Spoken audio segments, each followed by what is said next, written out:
Hi everyone.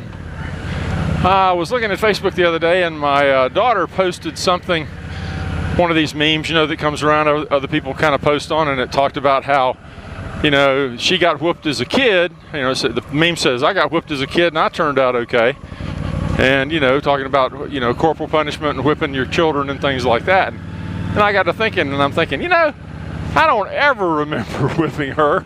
And so I sent her back a little message that says, you must be thinking about your mother. Because I don't think I ever whipped you. I was far too soft-hearted for that. I don't think I even whipped my son. And if I can recall, if I did, it was probably just a pop with my hand or something like that, but nothing like the whoopings I used to get as a kid.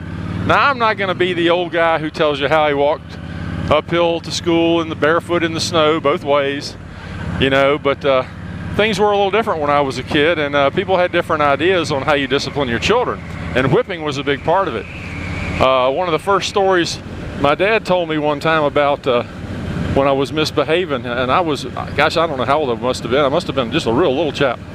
But we were at the Belk's store in downtown Charlotte buying something, probably a Sunday afternoon would be my guess. And for some reason I pitched a fit, and he said I laid down on the floor and had a screaming fit, kicking my feet and crying and hollering. And he said I grabbed you up and hauled you out in the parking lot and spanked your butt good. And he said he gave me something to cry about. You ever heard your old guys like us, your parents would say, I'll give you something to cry about, and they would, they'd spank you, but back when I was a kid, there were several different ways I got spanked at home, and my dad's favorite way was a switch, and he would send me out, to get the switch, and that's the psychological cool and horrible part about it too, because if I came back with a switch that didn't meet his approval, he'd go cut one. So I had to, I had to get one that would hurt, but that maybe wouldn't kill me, as a kid, and and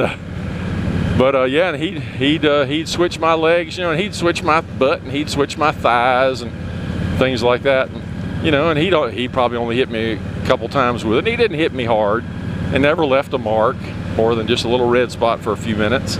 And but it hurt, and it made me cry, and that was the whole thing. He wanted me to associate my bad behavior with pain and his disapproval, and so that's what he did. He also used his belt. Now, when I got a little bigger, he used his belt because, by this time I'm wearing blue jeans and stuff like that, and a switch doesn't really go through blue jeans like a leather belt will. He'd come in and pull that belt off and just waylay at me.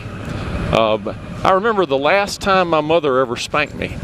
My mother was not a real large woman, and I quickly outgrew her. And I think the last time she spanked me, I was probably 12, 13 years old, and I did something, I don't know what it was, and she grabbed me, and I'm probably 6 inches taller than she is. She grabbed me and threw me over her knee and hit me about 3 times with her hand on the butt, and it hurt her hand a lot. It hurt her hand really, really badly, and she stopped and had an exclamation of pain, and I just turned my head and looked at her and laughed. Well, that was my big mistake, because she said, "Oh, you just wait till your father gets home." And he tore my butt up that day. I was grounded and I was sore for quite a while. But that's the way it goes. And and punishment didn't end at my house. When I was a kid, almost all the moms stayed home. Nobody worked. All the dads worked, and all the moms were home. And you'd spend, as a kid, you'd roam all over the neighborhood, and I might eat lunch at some other person's house, one of my friend's house, or you might eat lunch at mine, or no telling where we'd end up.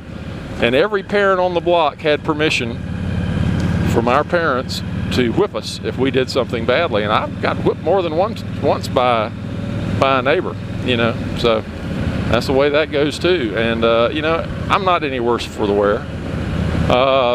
But in addition to getting whipped at home, again, this was a different time.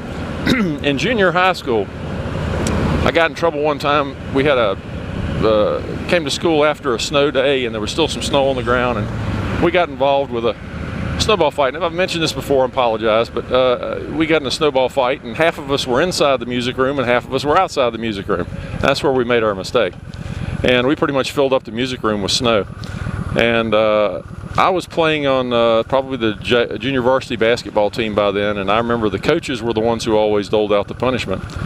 And he got me and about 12 of the rest of the guys, it was all guys, who were involved in the snowball fight, and got us out, lined us up, said, gentlemen, grab your socks, and bent us over. And he had one of these paddles, and you've seen them, I know you have. It's like almost like a cricket bat, only a little shorter and not quite as thick. And he had a pistol grip on it, and it had a tassel coming off of it, had holes drilled in it, had all kinds of gnarly, crazy stuff drawn all over it. And he'd give each of us a whack. He'd go down the line, whack, whack, whack. And I mean, he didn't hold back. He'd haul off and smack us. And then he started again. He'd come around and start again where he started the first time. I think he whacked us about 3 times each. And you know, I don't think any of us cried. We were, by that point, we were too proud to cry. But it hurt like hell. And we knew, the worst part was we knew that a phone call and a note was going home with us, and probably, and in fact in my case as well, I knew I was going to get a whipping when I got home too. But I thought it was so funny that my daughter mentioned that, because really her life was nothing like mine was. And my parents loved me, and they were doing what they thought was the best thing for me. And I know today's parents think they're doing the right thing by not punishing their children that way, and I'm not going to argue whether it is or not. I'm just going to say that you know, everybody I knew was punished the same way. For the most part, we all turned out pretty good. We all had respect, and that was the thing. We learned respect for our parents. We didn't fear our parents. We didn't want to disappoint our parents, and we knew that there would be consequences if we did. And I don't know necessarily that that's the case today as much as it was back then. And again, I was too soft-hearted to use a switch or use a belt on any of my kids. But, you know, perhaps I should have. I don't know. You know, you'd have to ask them. You know, and my daughter has children now, and I don't think she whips them. I haven't really asked. I've never whipped them. So, you know, I don't know what that story would be. But I'll have to check in with her sometime. Alrighty, just headed over here to the store to pick up a few little essentials. So I'll log out now, and I hope everybody's having a great day. I hope you don't do anything bad and get whooped. Y'all take care. Bye-bye.